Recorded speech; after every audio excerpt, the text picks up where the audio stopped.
A whole new world. A rescue of sorts. This was a problem. Aladdin clenched his fists in frustration. Of course he could take them out, somehow, and in doing so make noise that would summon every last man in the palace. He found himself thinking of Morgiana, the shadow, and how this was exactly the sort of situation she would have excelled in. Something must have clicked somewhere, some invisible clock or some quiet chime. The two guards raised their spears and saluted each other, then turned and marched out of the room. Aladdin had no idea when they would return, but the instincts of a thief told him to act immediately. He might never get a better chance. He rushed forward and pulled out his lockpick kit again. This lock was beautiful and intricately decorated, but quite basic under all that. It could take him only a minute or the door suddenly opened inward. Surprised, Aladdin looked up into Jasmine's equally surprised face. She was pulling a pair of sharp hairpins out of her lock on her side. Hi, Aladdin said. He didn't understand, but didn't object to the sudden embrace she wrapped him in, hugging him once tightly, then the Widow Gulbar did on the holidays. You're alive, she whispered with joy. Of course I'm alive, Aladdin started to object. Then he thought about the past few days of his life. Maybe it wasn't such an obvious conclusion. I came back to rescue you, which, though now doesn't seem that necessary. Her famous pet tiger took that moment to appear and glared at the intruders with flashing yellow eyes. He seemed violent and mean, with an evil-looking wound on his head. He uttered a deep, disapproving growl. Abu hopped up and down and began to chitter on Aladdin's shoulder with hysteria. Aladdin quickly put a hand over his friend's mouth to shut him up. Really, you seem to be fine, Aladdin continued as calmly as he could. It's the thought that counts, Jasmine grinned, putting the hairpins back under her tiara and a hand on Raj's neck. Jafar told me you were executed because of me. What? Aladdin's mind raced. Huh. Things are starting to make sense. Sort of. Let's talk later. We have to get out of here. We have about 9 minutes before the relief guards come back, Jasmine said, nodding. Right. Aladdin grabbed her hand and turned to go. Abu chittered in agreement. The carpet rose up. What is that? Jasmine tried to confine her shriek to a whisper. Aladdin was about to make some joke about her being a girly girl afraid of monsters, but stopped. The girl who was locked up in her own bedroom by a madman forcing her to marry him probably didn't need to imagine monsters. She could probably be forgiven for being a little jumpy. Oh, this? Aladdin asked casually. Say hello to Magic Carpet. Magic Carpet, the Royal Princess Jasmine. A real flying carpet, Jasmine said in awe, eyes wide. Amazing. We have a lot to talk about. Yeah, Royal Princess Jasmine, we sure do, Aladdin agreed with a heavy irony. She had the decency to blush a little. He started down the hall. We can do it back at Morgiana's. Who?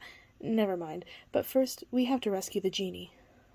No, Jasmine, we can't right now. We don't have time. He's trapped, just like me, Jasmine said desperately. Jafar is making him do all these horrible things, making him into the Sultan, a powerful sorcerer. He doesn't want to. We just need to grab his lamp. From a powerful sorcerer who is also the Sultan, has a secret dungeon, and has already transformed the palace into his own personal palace. No way, Jasmine. Not now. We can come back better prepared, and with a plan. But just getting you out of here is going to be tough enough. You think he's going to let his most precious possession lie around for easy taking? Jasmine's face fell. But Aladdin put his hand on her arm and looked into her eyes. I promise. If it's that important to you, we will come back for him. But right now, there is only so much a thief, a princess, a tiger, a monkey, and a magic carpet can do. She nodded sorrowfully and took his hand. Now it's like 7 minutes, Aladdin said. I have a secret way out. We just need to get back to the room with the red panels. Jasmine nodded and scooted alongside him, keeping her quickly moving feet silent. But Jafar hasn't done with everything yet, she whispered breathlessly as they went. He has a plan. He has all of Agrabah, Aladdin said with exasperated whisper. What more can he want? Jasmine's face darkened. What do people like him ever want? More power, more adulation, more... She stopped as Aladdin drew up short. The carpet and the tiger skidded to a halt. Abu grabbed onto Aladdin's neck at the sudden cessation of movement.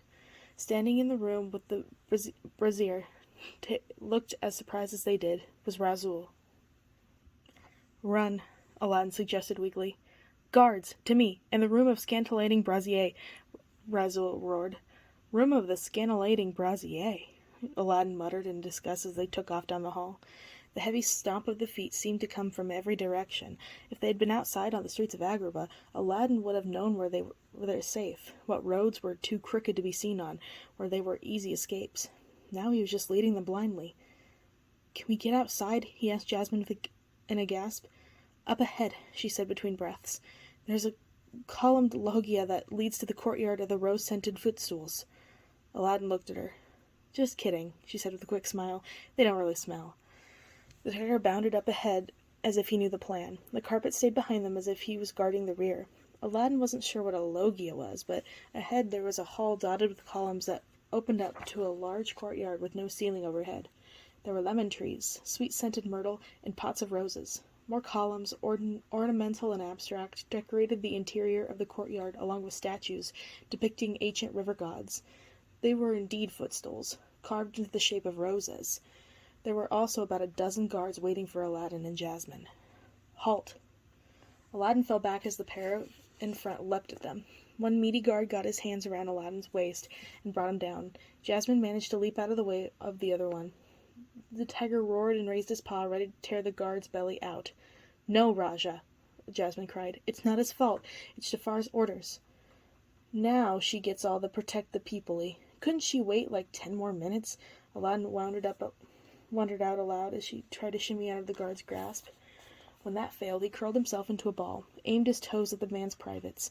With a muscle-taxing burst, he pushed out his arms and legs as hard as they could go. The guard screamed and fell to the side. Aladdin climbed over his back. "Split up," he ordered, diving to the side. A blade sliced through the air above Aladdin's head. He fell with a roll. He kicked his feet out at the attacker and managed to topple the guard into another pair of guards. Scimitars fell like deadly missiles. A scream from Jasmine brought him to his feet. A guard had managed to grab her sash and was pulling her. He held on to the statue for dear life with one arm, but reached for her silver dagger in the other. Rajah turned and roared. "Fool!" Razoul yelled as he finally caught up to the fight. "The Sultan will have your head if you touch the princess in such a manner." Rajah leapt. Aladdin didn't see what happened next because a pair of guards ran straight at him, swords aimed directly for his chest. Aladdin crouched and spun like a dervish. He managed to sweep the legs from under one of the guards, causing him to trip onto the other. They both came crashing down, landing on the stone floor with a snickering crunch. "Carpet!" Aladdin ordered the moment he couldn't take a breath. "Get Jasmine." The carpet paused where it was dancing in the air. It was just out of reach of some easily distractible guards, who were poking at it with the tips of their scimitars. Finished with whichever he had done to the other men, Rajah was silently stalking from behind, getting ready to pounce. At Aladdin's words, the carpet immediately salooned down in between the marble columns toward Jasmine.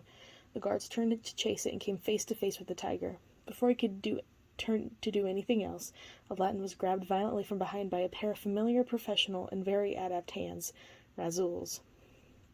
"Street rat, you are way over your head." "At least I still have one," Aladdin countered. But as much as he kicked and struggled, Razoul held him tightly. Another guard leveled his blade so the tip was just touching Aladdin's belly. Things did not look good. But he saw that Jasmine was free from her own pursuers. The princess threw herself at the carpet and grabbed its tassels. The carpet dipped in once under her weight and then raced for the skylight, with Jasmine hanging from it like a rabbit from an eagle's talons. Aladdin let go a sigh of relief. He would be fine, of course. Or not. It didn't matter. At least she was safe. With a scream, Abu dropped down at the head of the guard with the sword. That was all the time Aladdin needed to kick off the floor and fling himself up over backward, Razoul's hand still gripping his arms, and land on Razoul's back. Aladdin tried not to cry out at the pain of bending his arms in such an unnatural way. Sputtering, Razoul's group lessened. Aladdin twisted wildly like a weasel until he found a weak spot and was free. "Hey!" a voice called from above. Aladdin looked up. Completely at odds with his awesome rescue plan, Jasmine was leaning over the edge of the roof. Not running away, or flying away, like she was supposed to. She pointed. The magic carpet swooped back down toward Aladdin.